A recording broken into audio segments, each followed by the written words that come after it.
एक बेहद खूबसूरत लड़की गुरुग्राम के एक डिस्को क्लब से बाहर निकलती है और जैसे वो बाहर निकलती है 3 लड़के उस लड़की को देखकर अश्लील फप्तियां कसने लगते हैं। उस लड़की ने विरोध किया तो उनकी हिम्मत और बढ़ जाती है और फिर वो उस लड़की को परेशान करने लगते हैं। इसी बीच में एक और लड़का था जो इस डिस्को क्लब से बाहर निकल रहा था। उसने अपनी आंखों से देखा उस लड़की को कुछ लड़के परेशान कर रहे हैं। तो लड़का वहां पहुंचता है, उन तीनों को धमकाता है, डराता है और उन्हें भाग जाने के लिए कहता है। तीनों भाग जाते हैं। लड़की को यह बात बहुत पसंद आती है। उसके बाद फिर इन दोनों की बातचीत का सिलसिला शुरू होता है। पता चलता है कि वो लड़की कोई आम नहीं थी बल्कि फिल्मों में काम करने वाली एक हीरोइन होती है।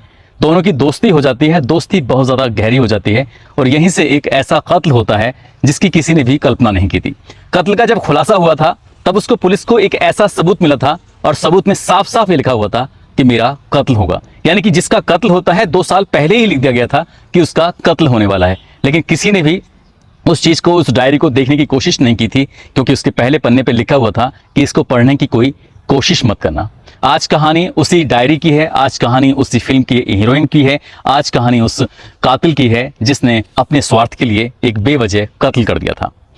आदाब, नमस्कार, सत श्री अकाल। मैं उस्मान सैफी। आज की जो सच्ची घटना मैं आपको सुनाने जा रहा हूं, ये सच्ची घटना है राष्ट्रीय राजधानी क्षेत्र दिल्ली की। दरअसल 29 अक्टूबर 2018 की सुबह लगभग 8 बजे के आसपास का वक्त रहा होगा। दिल्ली का एक बाहरी क्षेत्र है, वहां पर एक गांव लगता है बवाना। बवाना से कुंडली सोनीपत हरियाणा की तरफ जो रास्ता जाता है, वहां पे ओचंदी रोड के पास दयाल वर्मी कंपोस्ट है। उसके ठीक सामने लगातार एक के बाद एक 3 गोलियां चलने की आवाज आती हैं। लोग समझ नहीं पा रहे थे क्योंकि वो सुनसान एरिया था। रास्ते से गाड़ियां आ रही हैं, जा रही हैं।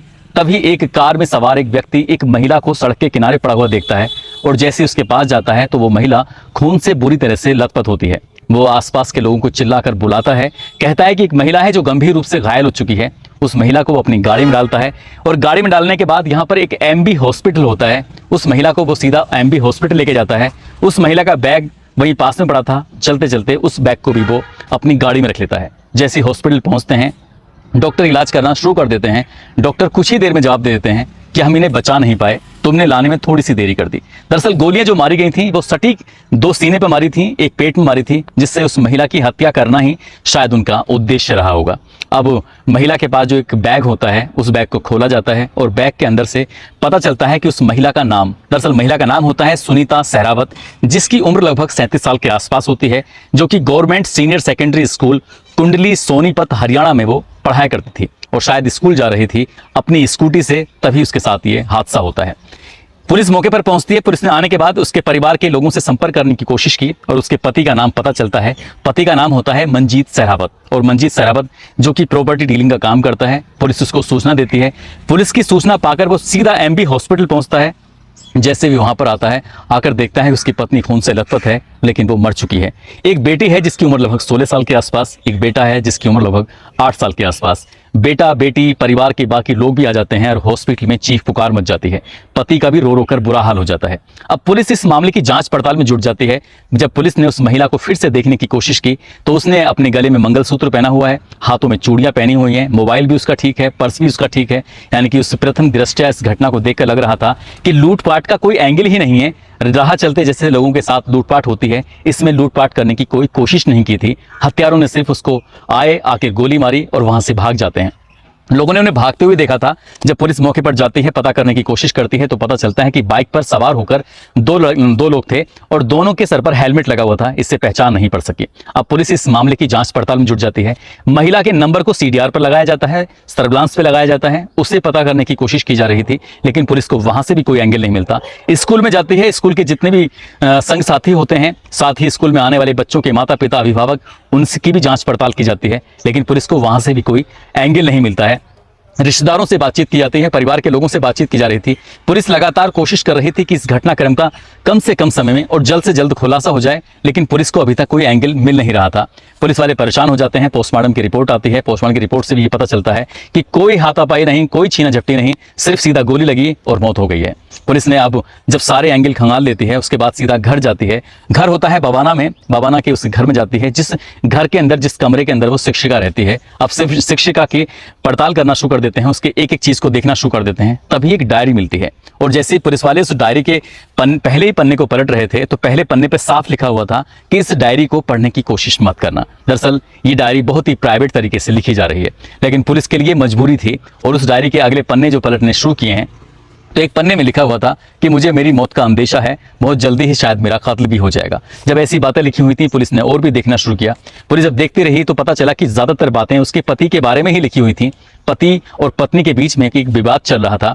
पति घर में कम और बाहर ज्यादा रहता था। इसी बात को लेकर ये महिला परेशान जो रहती है। दरअसल कहानी शुरू होती है साल 2012 से। गुरुग्राम के डिस्को क्लब के अंदर एक लड़की जब निकल के बाहर जा रही थी तभी उस लड़की के साथ 2-3 लड़के छेड़छाड़ करने लगते हैं और इसी डिस्को क्लब में एक प्रॉपर्टी डीलर जिसका नाम मंजीत सहरावत होता है वो भी बाहर निकलता है और जैसे ही बेहद खूबसूरत लड़की को 2-3 लड़कों की इर्द गिर्द घिरा हुआ देखता है तो उसे गुस्सा आ जाता है। एकदम फिल्मी हीरो की तरह बीच में जाता है और उस लड़की की जान बचाता है, उस लड़की को उनके चंगुल से बचा लेता है। लड़की बहुत ज्यादा खुश होती है। लड़की इतना खुश होती है कि उससे दोस्ती का इजहार कर बैठती है और दोस्ती फिर इसके बाद ये दोनों आपस में मिलना जुलना शुरू कर देते हैं। लड़की अपने बारे में बताती है कि उसके पिता की तो मौत हो चुकी है, माँ उसकी सरकारी ऑफिसर है, इसलिए वो आर.के. पुरम में सरकारी क्वार्टर में ही रहते हैं। लेकिन कुछ दिनों के बाद उसको एक बहुत बड़े उद्योगपति हैं जिनका नाम राजीव गुप्ता होता है, उन्होंने उसको गोद ले लिया था।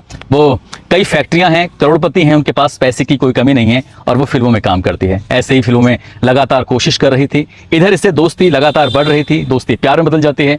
अब ये दोनों कहीं दिल्ली कभी मुंबई, इस तरह से जब मौका मिलता था दोनों साथ साथ रहना शुरू कर दिया करते थे। और जब साथ साथ रह रहे थे तो जब ये घर पे कम आया करता था मंजीत, तो उसकी पत्नी जो सरकारी शिक्षिका होती है उसको थोड़ा परेशानी होने लगती है। उसने अपने पति की जब रैकी करना शुरू किया तो पता चलता है कि उसका अफेयर चल रहा है एक फिल्म अभिनेत्री के साथ। इस फिल्म अभिनेत्री को भी समझाने की कोशिश की, उससे बताया गया कि उसको एक बेटा है, एक बेटी है, उनकी जिंदगी क्यों खराब कर रही हो।